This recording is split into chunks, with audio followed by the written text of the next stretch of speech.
জীবনের পাতা থেকে আরও একটা বছর হারিয়ে ফেললাম।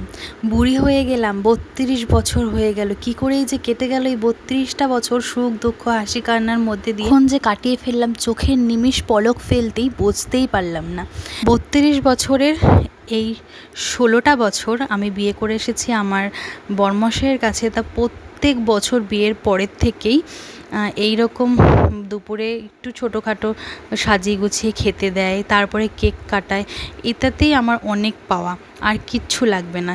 এই সব কিছুর জন্য সবাইকে আমার তরফ থেকে অনেক ভালোবাসা, ধন্যবাদ দিয়ে তোমাদের কাউকে ছোট করব না। করে খাওয়া দাওয়ার পর এবার সন্ধেবেলায় তো কেক কাটা সারপ্রাইজ করেছে।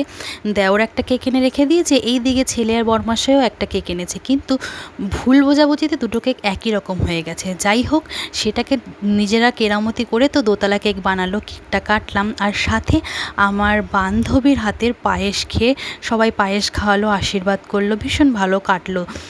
আর দেখো কি করেছে আমার বান্ধবী, ভালোবেসে অনেক ভালোবাসা ভরে আমার জন্য পোলাও আর মাংস রান্না করেছে। বিশ্বাস করো, পোলাও মাংসটা এত ভালো হয়েছিল খেতে। তো তোমরা সবাই আশীর্বাদ করো যেন এইভাবেই আমি হাসি দুঃখ কান্নার মধ্যে দিয়ে সবাইকে নিয়ে হেসে খেলে যেতে পারি। তো সবাইকে অনেক অনেক অনেক অনেক ভালোবাসা, যারা আজকের দিনটাকে আমার এত স্পেশাল বানিয়েছো।